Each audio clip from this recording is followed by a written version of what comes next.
Today happens to be birthday of Bhagavan Sri Ramanujacharya.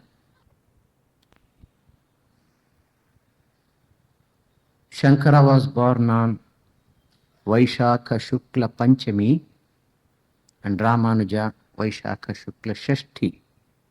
But in the Vishishtadvaita Sampradaya, Sri Vaishnava Sampradaya, Ramanuja's birthday is Tirunakshatra. It depends more on the nakshatra rather than on the tithi. Ardhra nakshatra is spread over 2 days, yesterday and today. So we are celebrating the Jayanti today in our ashram.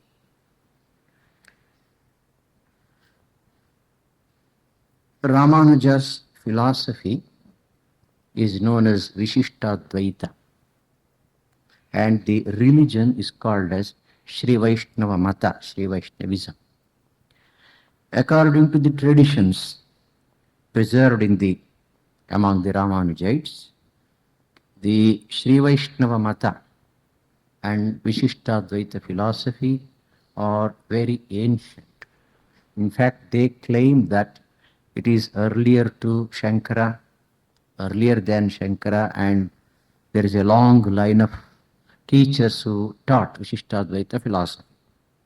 But strangely enough, some of the same teachers are also quoted in a highly respectable manner by Bhagavan Shankara also. Whatever it is, the Vishishtadvaita tradition and Sri Vaishnava religion, we can say for all practical purposes, came into vogue with the Alvars. The 12 Alvars, all of them from in Tamil Nadu. It is they who practically laid the foundation for Vishishtadvaita philosophy and Sri Vaishnava religion. Literally, the word means one who is deeply immersed in God. ಭಗವಂತನಲ್ಲಿ ಆಳವಾಗಿ ಮುಳುಗಿರ್ತಕ್ಕಂಥ one who is immersed deeply in God. These alvars are 12 in number, and out of them Andal was one. Sometimes people say she is Meera of South India. But the followers of the Vishishtadvaita school, they would like to put it the other way. Meera is the Andal of North India. So it all depends upon the way you look at it, because Andal was much earlier, historically speaking. And their teachings have come down to us in the form of beautiful songs in chaste Tamil language, and they are technically called as prabandhas. So there are 4,000 prabandhas or songs which have been collected together and which are available even today. And this was practically done by one of the great Alvars, rather the Acharyas, called Nathamuni. After the Alvars come the Acharyas. The difference between the two is this. Alvars were deeply religious people. They had mystic experiences. They were interested in sadhana, in living the life, and just spreading the name of God. But the Acharyas were great scholars, not only in the Sanskrit lore, but also in the traditional Tamil lore. So it was their part to spread the message. So practically the missionary work was done by the Acharyas, whereas the life was led by the Alvars. So among the Acharyas, the first one is Nathamuni. His original name was Ranganatha, so he is called as Ranganatha Muni or Nathamuni. The greatest work that he did in his life was to collect in one place all the prabandhas that were available during his time. They were all in oral traditions. He took a lot of trouble, traveled throughout the Tamil country and collected these songs, and then he preserved it for the posterity. So they are called today as Nalayira Prabandham, 4,000 Tamil songs on Vaishnava religion philosophy. His grandson was Yamunacharya. He was a precocious child and a very brilliant young man. His father also was a great scholar. It is said that once a great Pandit, Vidvajjana Kolahala was the name of the Pandit. He came to the court of the king and then challenged all the Pandits there. And the king's honor had to be saved by the Pandits, and that responsibility fell on the father of Ramanujacharya. But he felt rather unequal to the task and he was very much worried. So Yamuna told him, Father, don't worry, I will face that fellow. A little small boy of 7 or 8 years telling that he would face the Pandit. Then finally it was decided that Vidvajjana Kolahala would be had to argue and defeat this little boy. It served two purposes. They tactfully, these people managed, oh, there are so many big Pandits in our court, but they are far superior to you. This little boy is more than enough for you. You first talk to him. It's something like that. Then Yamuna put before him 3 questions or 3 statements. He said, I am going to make 3 statements and you have to contradict it logically and defeat me. The first one is, your mother is not a barren woman. That is the first. His son is here, a great Pandit, and now he has to prove that his mother is a barren woman. Second, the Rani, the queen, is a great Pativrata, very chaste woman. Now he has to prove that she is not chaste. Third one, this Pandya Raja, the king, is a great Dharmishta. That means he has to prove that he is not a Dharmishta. So the fellow was completely taken aback and he accepted his defeat. But he wanted to know how Yamuna would prove those things. Yamuna simply said, you see, it is very easy. Firstly, you are the only son of your mother. So according to some Dharma Shastras, one who is Ekaputra is Aputra. So according to the statement of the Shrutis and Smritis, since you are the only son of your mother is as good as the barren woman. The statement is there, so that is accepted. Now second, the Rani is not a Pativrata. How to prove that? Well, at the time of marriage, according to the Vedic rites, the girl is first married to 4 Devatas. Indra, Mitra, Varuna, Gandharva and all those things are there. And the human husband is the 5th husband. So she has 5 husbands. So she is not a Pativrata. And the third one, Pandya Raja is not a Dharmishta, because 1/6 or 1/4 of the sin, according to the Dharma Shastras, of the people of the kingdom will stick to the king. It is his duty to see that the people lead a good life. So a part of the sin that is committed by the people will come to the king. So even though he may be a Dharmishta by himself, sin will stick to him and therefore he is not a Dharmishta. Now this performance in the court was so nice that the queen took a great liking for him.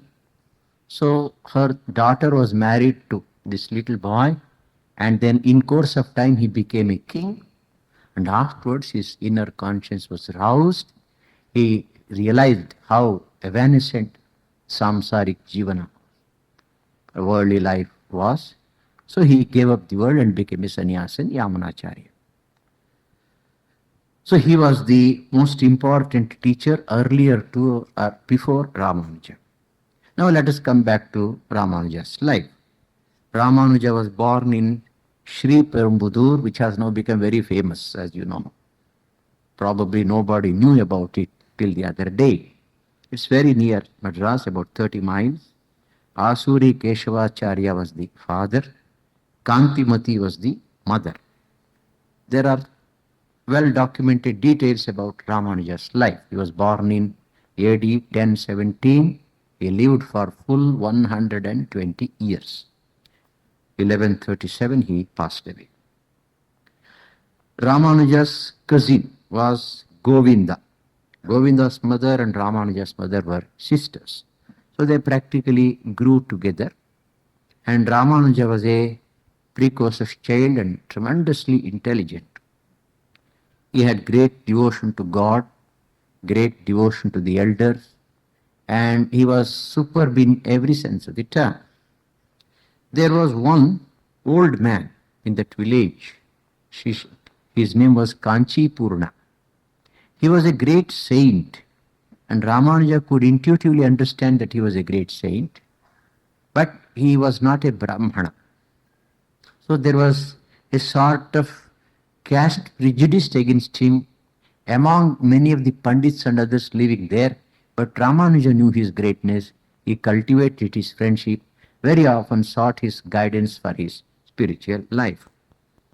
When Ramanuja was hardly 16, he was married, and within a month after his marriage, the father passed away. So the whole family shifted to Kanchipuram from Sri Perumbudur. Govinda also started living there. Ramanuja had to be educated, so he sought a guru, the most brilliant and the most important person of the days. He was called Yadava Prakasha. Yadava Prakasha was a great Advaiti, follower of Shankara. So the education started, and Ramanuja's brilliance, the capacity to understand and expound, captivated the mind and the imagination of Yadava Prakasha. For some time things went on very well. But one day, when Yadava Prakasha was interpreting a particular statement from the Chandogya Upanishad, Kapyasam, that is the word that is used there, the explanation given by Shankara was not liked by Ramanuja. He gave an alternative interpretation. Well, probably it's better I tell you here what the word means, what Shankara has said, what the context is. There is a beautiful description of God, Aupanishada Purusha. Purusha, or the Supreme Person, Supreme Being, described in the Upanishads. The Upanishad is describing him. Kapyasam is one of the words which is used there for describing the eyes of the Lord. Now, Shankara has written a commentary which is not very elegant. If you want, you can look into the commentary yourself.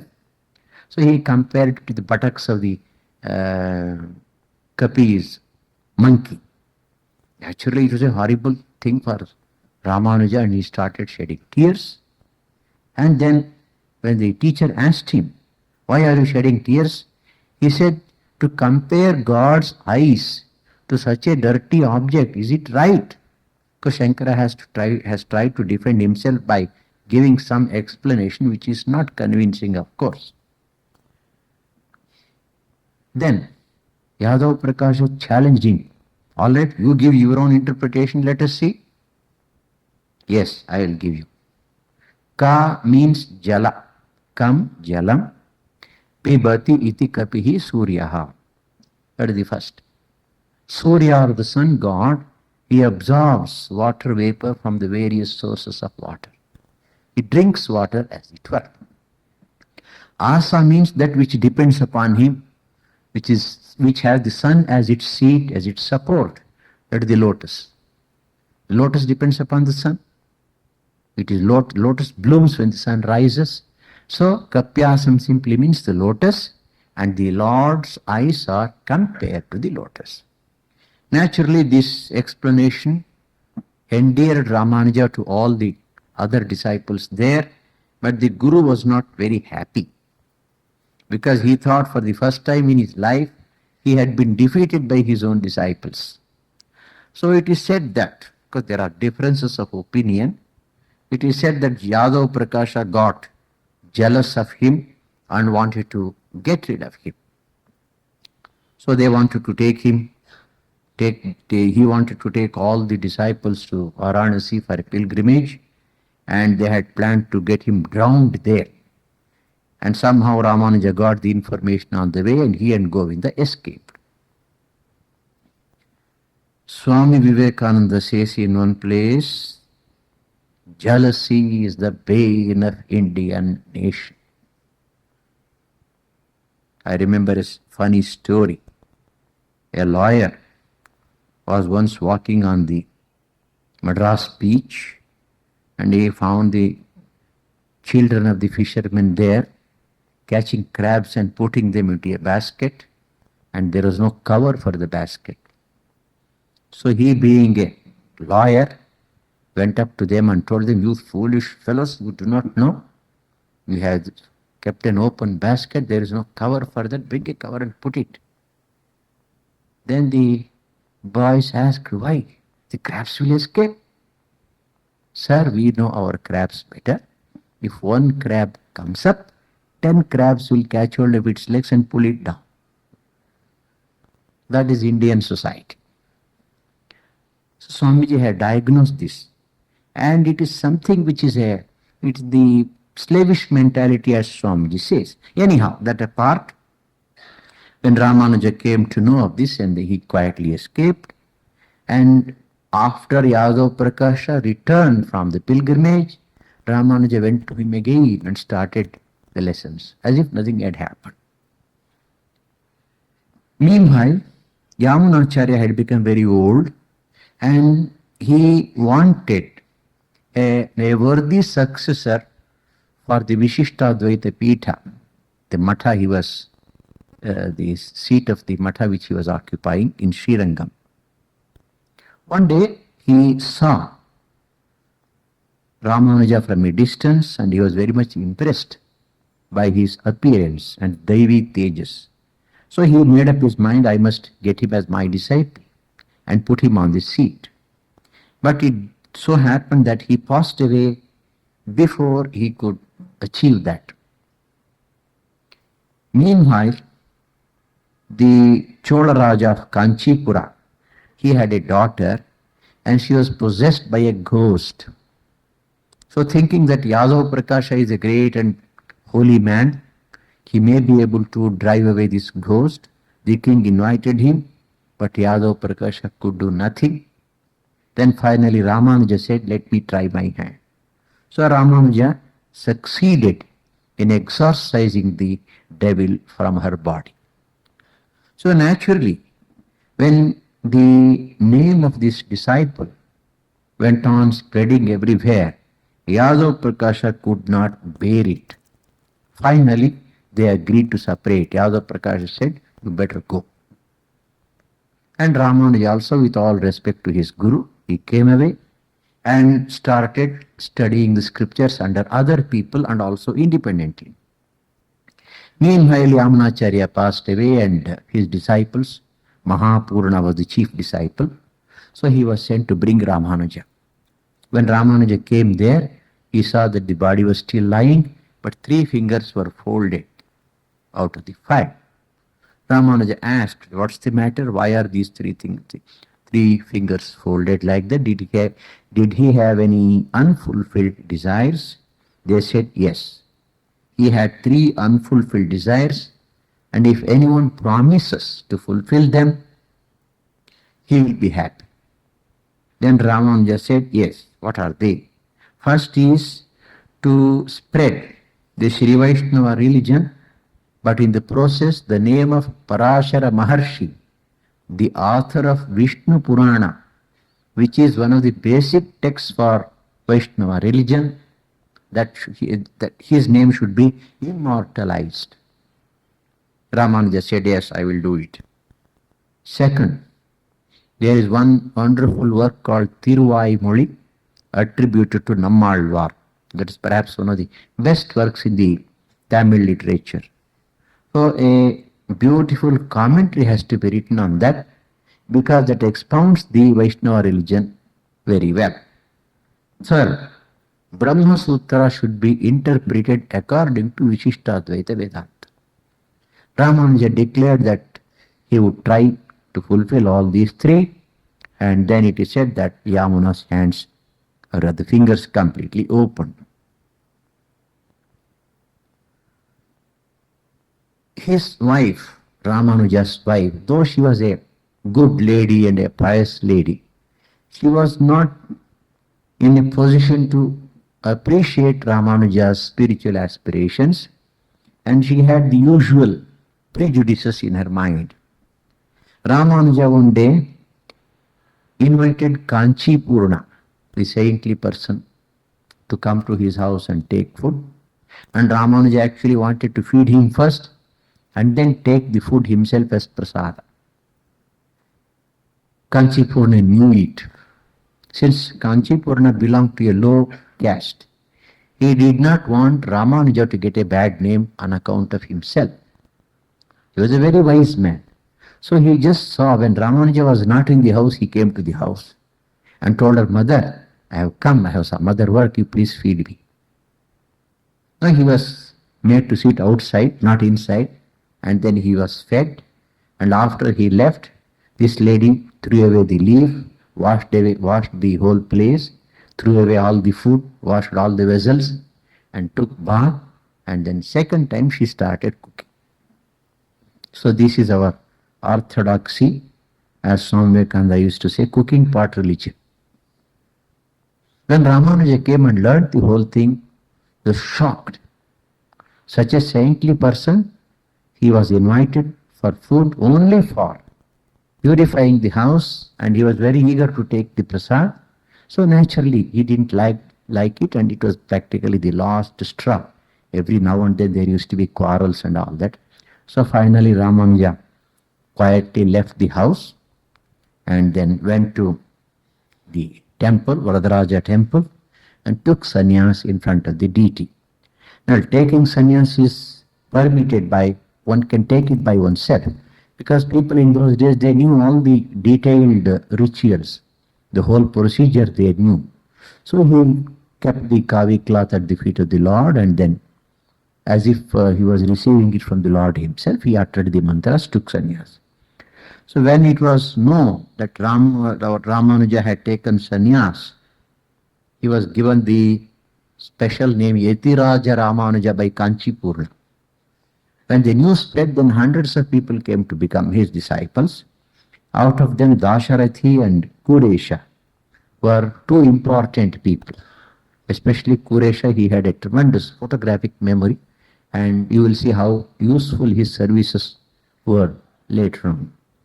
Meanwhile, Yadav Prakasha had realized his mistake. He had recognized Ramanuja's greatness. Yadav Prakasha's mother was highly respected by Ramanuja. So he sent his mother as an emissary to Ramanuja. "I want to become Ramanuja's disciple." Ramanuja accepted it. He renounced the world and accepted sannyasa from Ramanuja, and also he was converted from Advaita to Vishishtadvaita. So his name became Govindajiyar. Then Ramanuja's cousin Govinda, he had been married, but he was not interested in worldly life. Then Ramanuja could intuitively see that he was fit only to become a monk, so he gave him also sannyasa, and he was of great help in spreading the Vaishnava religion to Ramanuja. Mahapurna, who was the chief disciple of Yamuna, had been given the task of training Ramanuja in the traditional way in the Vishishtadvaita religion and philosophy. So Ramanuja used to started his studies under him. Meanwhile, Yamuna had also indicated that Ramanuja had to take Diksha in the Ashtakshari mantra from a great saint of the times, Goshti Purna. He had taken it from his guru, he had done sadhana, he has realized God, so he was the fittest person to transmit that mantra to Ramanuja.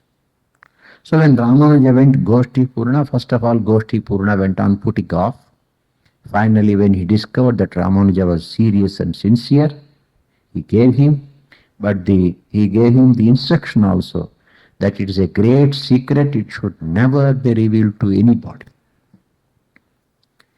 And then Ramanuja asked, what will be the advantage that I get by receiving this mantra and repeating it? Well, you will go to Vaikuntha, you will realize God. Suppose I reveal it to others, what will happen? No mistake or in any way. Well, they will go to heaven and you will go to hell. Then Ramanuja went out, climbed the temple wall, called all the people, and then publicly announced the mantra and made them chant, like Sri Krishna Chaitanya in Bengal. Then Goshti Purna was very angry. Ramanuja fell at his feet, asked for forgiveness. You see, you told me that I will go to hell and they will go to Vaikuntha Loka. I don't mind. If so many people can go to Vaikuntha, even if I go to hell, it doesn't matter. Let them be purified and strengthened and let them realize the Lord. I am prepared to go to hell and suffer. Then Goshti Purna could understand the greatness of Ramanuja's heart. Throughout his life, we find this greatness in Sri Ramanuja. Then Ramanuja was prevailed upon to stay in Srirangam, that is the center of Vishishtadvaita philosophy and Sri Vaishnava religion, and he started staying there and also wanted to reform the temple administration and the pujas and all that. But as you know, the pujaris there, the purohits and the pujaris, they didn't like it because they would be losing control over the temple and its income, and a brake would be put on their misdeeds. So they didn't like it. They wanted to get Ramanuja killed. So Ramanuja used to go around for bhiksha. Somebody was bribed, poison was mixed in the food, and when Ramanuja went there for bhiksha, the lady of the house came and gave the bhiksha but collapsed. Ramanuja didn't understand what's the matter. Then she confessed, I have done a great sin. This is the thing, don't touch the food. Ramanuja took the food and threw it away, and he saw that crows and dogs which came and ate it, they all died. Then Ramanuja was very much affected in the mind. I have done nothing to these people. I am a man of God. And I am trying to do my best for the good of the society. And even these priests, I have never harmed them. Whatever I have been trying to do, it is for their betterment and the temple system and the society through that. Why should they dislike me and try to destroy my life? So Ramanuja was so deeply affected, he started fasting unto death on the Kaveri, on the bank of the Kaveri river. Then all the people and especially the priests, they understood now their mistake, they confessed their mistake, fell at his feet, asked for forgiveness. Then again Ramanuja broke his fast and continued his missionary work. Now one of the greatest tasks left to him had to be achieved, and as quickly as possible. That was writing a commentary on the Brahma Sutras. In the Vedantic traditions, if anybody wanted to establish a particular school, any type of school of Vedanta, he was expected to write commentaries on the Prasthanatraya, three basic scriptures, foundational scriptures. First Upanishads, then Brahma Sutra, then Bhagavad Gita. Brahma Sutras are an attempt at the systematization of the philosophy contained in the Upanishads. In the Upanishads there are many statements, very often contradictory to one another.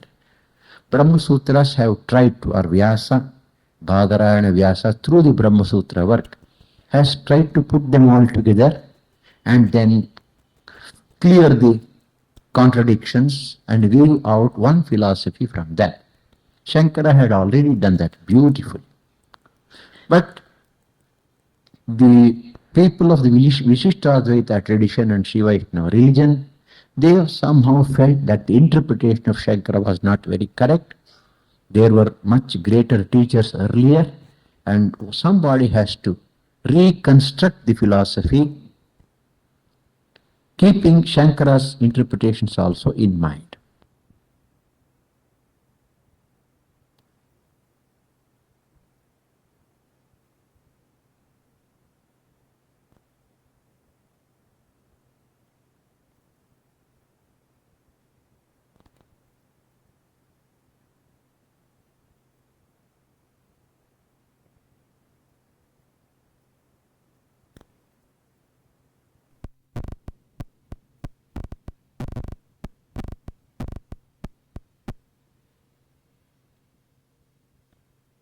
ಅಂತಹ ಒಂದು ಚಿಕ್ಕ ಉಪನಿಷತ್ತು ಯೋಗ ಶಿಖೋಪನಿಷತ್ತು.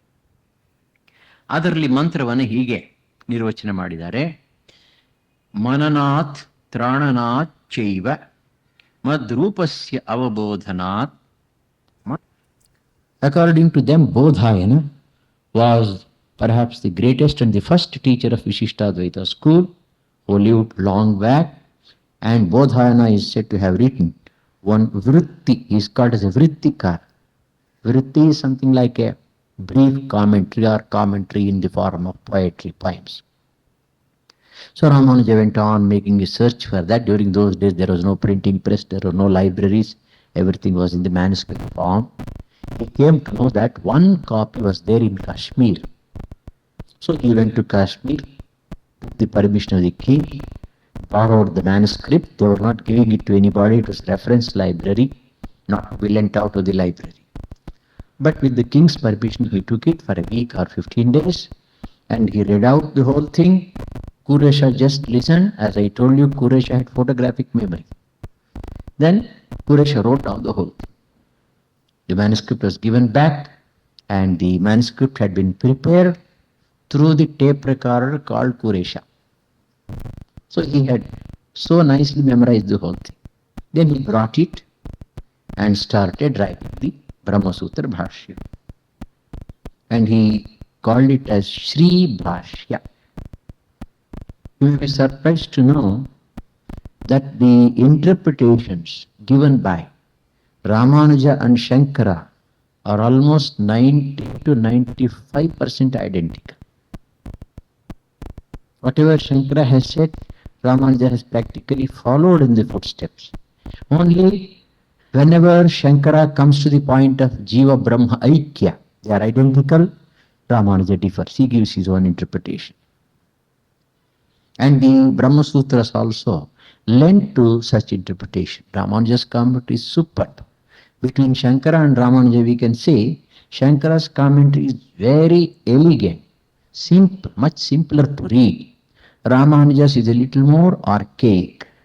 But Ramanuja has written a long introduction. He won Laghu Purvapaksha and Maha Purvapaksha. He has taken the schools of the opposition and then met their arguments. Maha Purvapaksha is actually Advaita Vedanta, and the commentary there is quite long and quite tough. Anyhow, he completed this Sri Bhashya, and later on his disciples told him, you see, you have written Sri Bhashya, but it is Kabbinada Kadale, very difficult to understand. So why don't you simplify it and write another commentary? Then he wrote a second commentary called Vedanta Deepa on the same Brahma Sutras, sometimes adding new ideas there. Then other people came, other disciples. We are very dull-headed fellows. We can't understand even this. Why don't you give us an elementary primer? Then he wrote a third book, Vedanta Sara. Vedanta Sara. Very simple comment according to Vishishtadvaita. So on Brahma Sutras, Ramanuja wrote 3 commentaries. Gita also has written a beautiful commentary. But as far as the Upanishads are concerned, Ramanuja did not want to write commentaries on all the Upanishads because that would consume a lot of time also. He thought it was not necessary. Because Shankara has already done it. Only those controversial statements in the Upanishads which have been interpreted by Shankara according to Advaita Vedanta, he has taken them separately and he has given his own interpretation according to Vishishtadvaita. That book is called Vedartha Sangraha. Vedartha Sangraha is practically a small textbook where the controversial statements of the Upanishads are taken and interpreted according to Vishishtadvaita Vedanta. So the purpose is done. But later on, when Advaitic scholars started taunting the Vishishtadvaitic scholars that your Ramanuja could not write Bhashyas on the Upanishads, he has cleverly escaped. Then another person called Ranga Ramanuja, he took up the challenge. He has the detailed commentaries on all the Upanishads. They are available now. Tirupati and Melkote institutions are doing very good work. The king Chola Raja in Tamil Nadu. He was a Shaiva and he was a bigoted person. He didn't want Vaishnavism to spread. So he wanted to capture Ramanuja and kill him. So meanwhile, Ramanuja's disciples came to know. They quietly sent him away.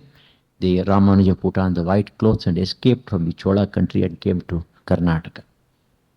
And when the king's army came, Kuresha and Mahapurna, they said, I am Ramanuja and he is Govinda. And then they were taken captives and then both of their eyes were removed. Mahapurna died and then Kuresha later on was rescued and he also got back his eyesight through Ramanuja's yogic powers. So Ramanuja came first to Saligrama in Mysore and you have heard of the king Bittideva. His daughter had been possessed of a demon and then Ramanuja cured her by taking the name of the Lord and praying to her. So Bittideva was renamed as Vishnuvardhana and he built the Belur Chanakeshwar temple. He was converted to Vaishnavism. When Ramanuja was living there near Melkote, he had a dream in which he saw Lord Narayana coming and telling him, you have been lying in such and such a place for centuries without any worship. Why don't you build a temple for me? Then Ramanuja woke up, took the help of the local people. They were all Harijans and Girijans. And with their help, it was spotted out. And when they dug, they found a beautiful image of Narayana Swami. It was a temple was built with their help. And the image was installed by Ramanuja himself. That is the present Melkote temple, Cheluva Narayana Swami. And because of the help he received from these people, he made it a rule that in that temple, 3 days in a year should be set apart for darshan for these Harijans and Girijans. So during those days, when the caste prejudices were very, very strong, this was a revolutionary step. Then Ramanuja came back to Srirangam after the death of the king and then settled down there and passed away at the 100 and after completing 120 years in yoga. He predicted his death. Then his Shishyas, disciples, wanted an image to be prepared. He sat for the image, posed for the image. The images were, 2 images were prepared. And when the image was installed and the Netron Milana was done, that is, first of all, the image is prepared, but the eyes are not opened. Ceremonially, the drishti is given, eyes are open through appropriate mantras. When that was being done, Ramanuja's eyes, they shed 2 drops of blood, they say. And he left his body in yoga. And his disciples took over the work. Now coming to his personality. Though he was an extraordinarily intelligent and learned man, 2 qualities were outstanding in his personality. First, the Medha Shakti, the tremendous capacity to grasp things. And secondly, compassion for others. He recognized that after all is said and done, guna is more better than kula and jati. We have a proverb in Kannada, gunakke matsarave. We should recognize that guna in a person, irrespective of other things. Ramanuja had it. He had among his disciples quite a few people who were considered as Shudras in those days, but Ramanuja did not make any distinction. He gave them the same privilege and same treatment.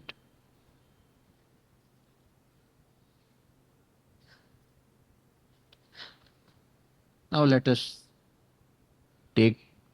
speak a few words about the Vishishtadvaita Vedanta philosophy.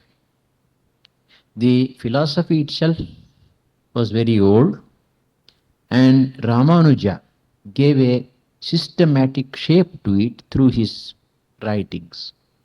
In fact, we find a little of these teachings in Yamuna's writings, Alvar's poems and all that, but not as a systematic philosophy presented in a systematic language. That was done by Ramanuja.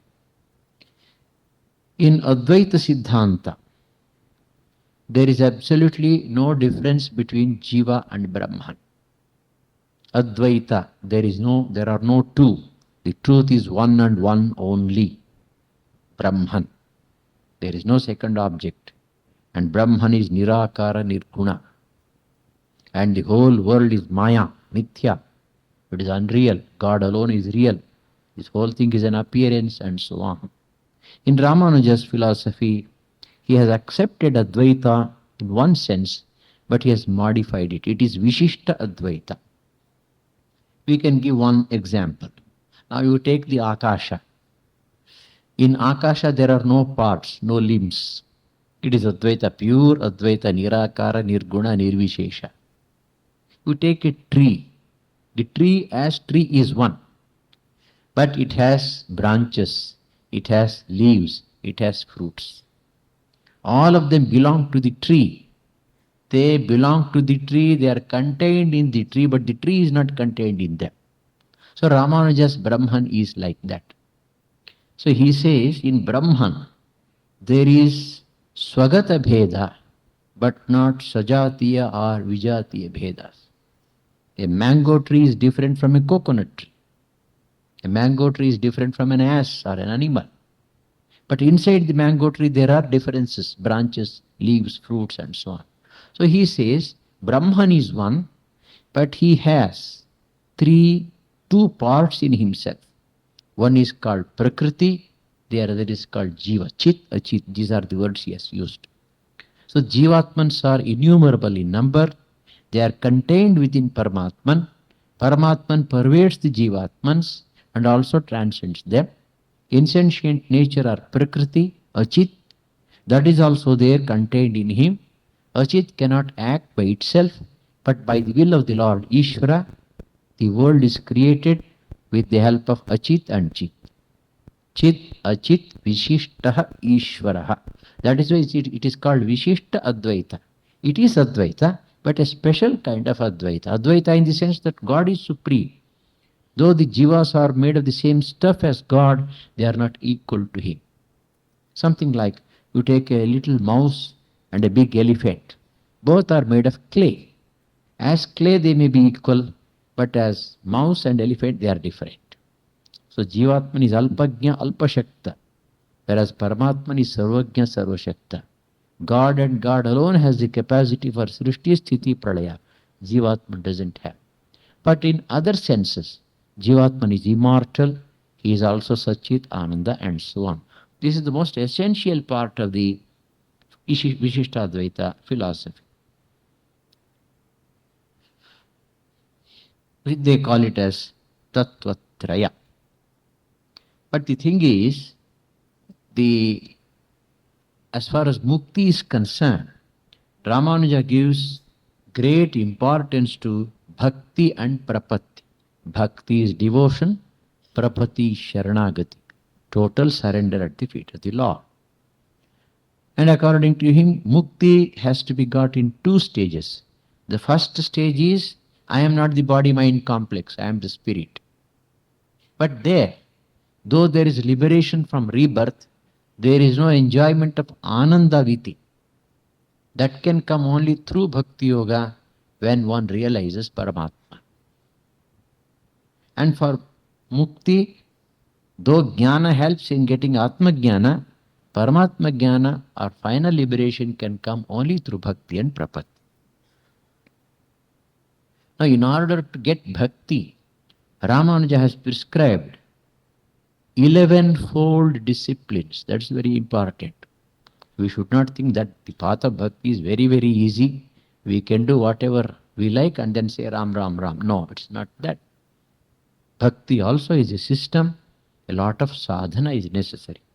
First is Vivek. Now here, in Ramanuja's system, Viveka doesn't concern Viveka regarding the outside things, but Viveka regarding food. They are very, very particular about the purity of food. Ahara Shuddhau Sattva Shuddhihi and so on. Sattva Shuddhau Dhruva Smritihi Smritilambhe Sarva Granthinam Vipramoksha. This is a famous statement from the Chandogya Upanishad. Ahara is taken literally by Ramanuja as food. If the food is pure, if the food is sattvic, the mind becomes pure. So be very careful about food. They are very strict. about the quality of the food that is to be taken, especially those who are doing sadhana. Even Sri Ramakrishna and Holy Mother used to stress this point, purity of food. Then comes vimoka. Vimoka is except the desire to attain God, all other desires must be given up. Third is abhyasa, repeatedly practicing Ishvara Smarana, remembering the Lord. Fourth comes kriya. Kriya means we should not be idle, we should work for the good of others, paropakara. Then fifth is kalyana. We have to wish, actively wish for the good of the other people, help them in order to attain the good in their life. In fact, kriya and kalyana are almost identical. The differences are very slight. Then satya, speaking the truth. Arjava, straightforwardness. And then daya, anukampa, compassion for others. In fact, Mahabharata says, Vyasa says in the Mahabharata, paropakaraha punyaya papaya parapidanam. That is the definition.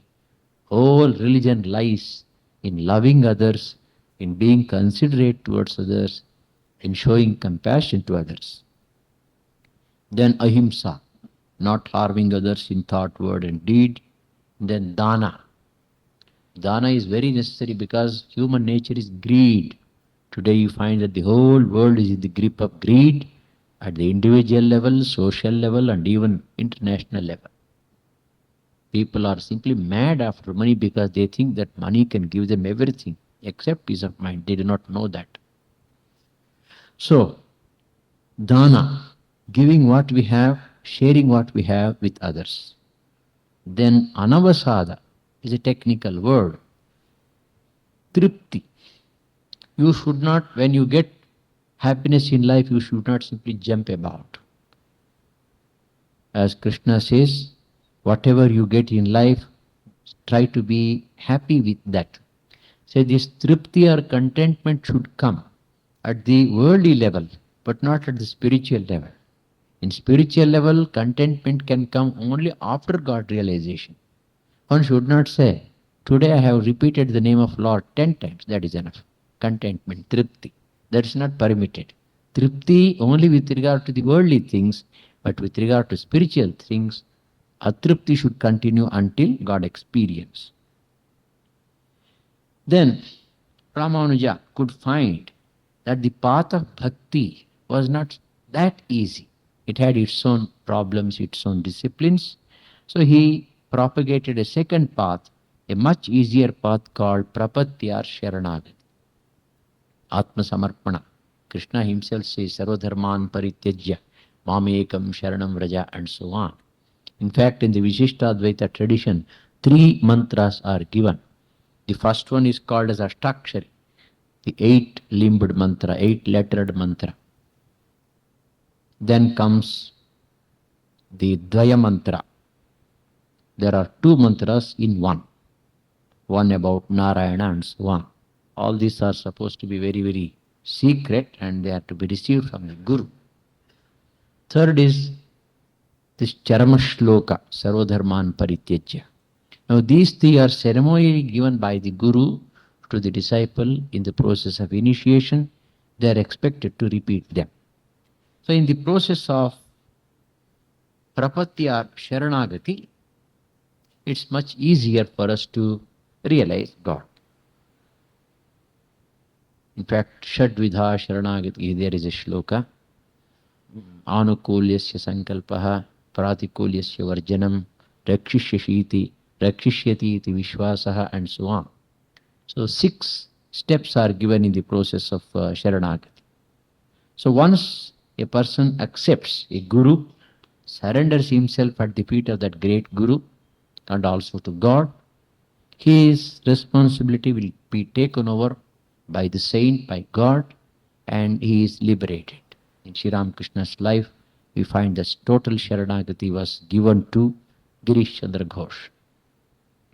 Not that he was the only person, it can come to any one of us, provided we have that total dedication inside us. Ananyas chintayanto mam ye janah paryupasate tesham nityabhiktanam yogakshemam vahamyaham.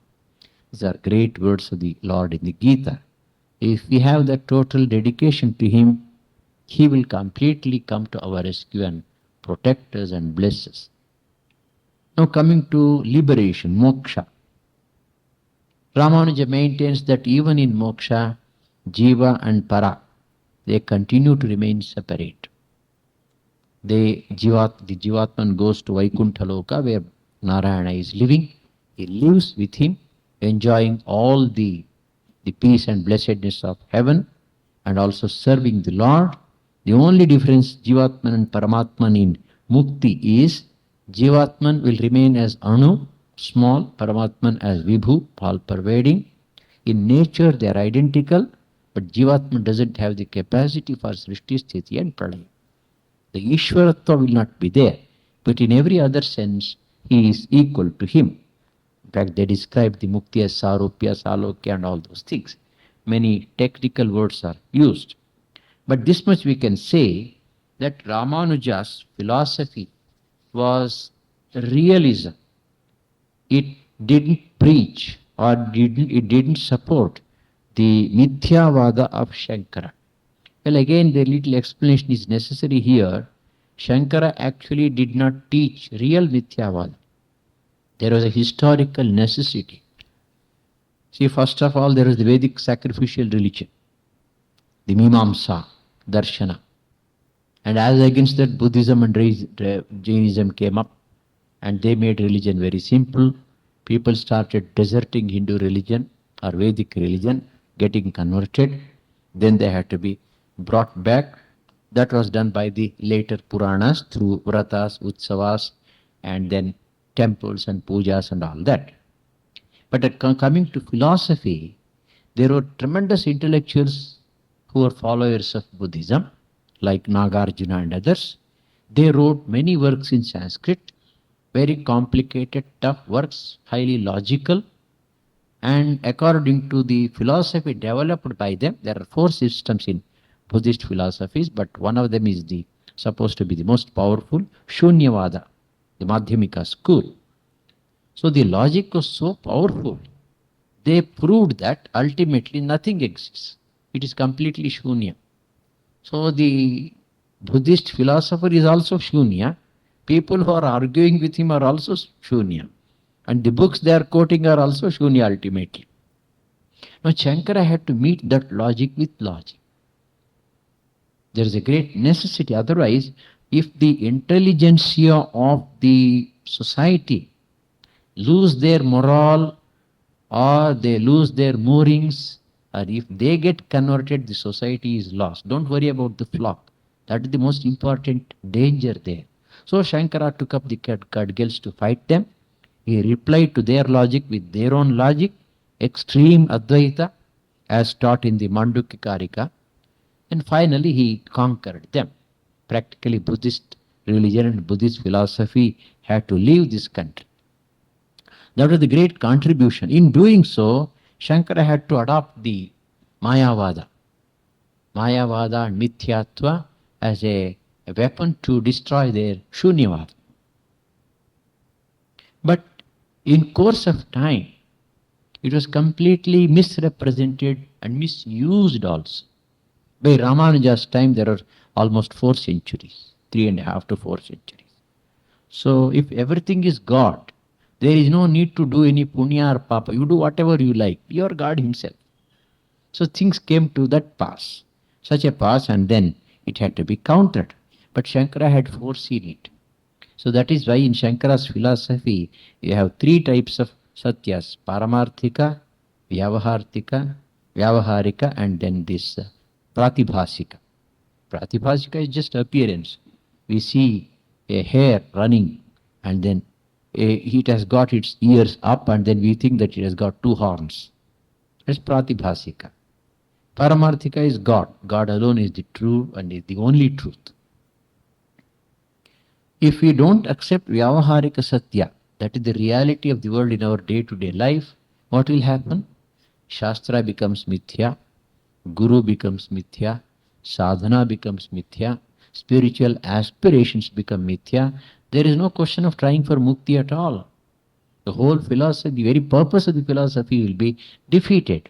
So Shankara accepted Vyavaharika Satya and gave it a much greater reality. So Shankara's philosophy at the level of Vyavaharika Satya equals Ramanuja's philosophy. It clears the confusion. The only thing is Ramanuja says this is the ultimate. Shankara says no. The Nirakara, Nirguna, Parabrahman, that is a higher state and so on, higher Brahman, lower Brahman. That theory is not accepted by the Vishishtadvaitins. So for all practical purposes, there is not much difference between the two systems. Shankara's philosophy, when he accepts the Vyavaharika Satya, he accepts God as Ishvara, Saguna Sakara Ishvara, he accepts the path of bhakti, he accepts rituals, he himself has composed many beautiful stotras and works like Prapanchasara on the effectiveness of mantras and japa and so on. So ultimately, some of the modern scholars recently, they are trying to find out or trying to prove that both Shankara and Ramanuja belong to the same system of Vedanta. They have only given two facets of the same system. Well, we do not know to what extent they have succeeded, but this much is true. Even today, the bigoted Brahmin Pandits have not stopped quarreling with one another about their philosophy. Advaita is better, Vishishta Advaita is better, Dvaita is better. And the result is the Hindu society is suffering. Swami Vivekananda says we have had enough of it, we don't want it now.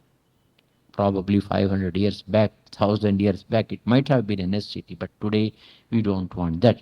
We want something which will integrate the whole Hindu society into one strong, well-knit unit, and that has to be done by the religious leaders and teachers who are leading a good life and who have had the experience, not by these pandits whose wisdom or intelligence is as dry as dust.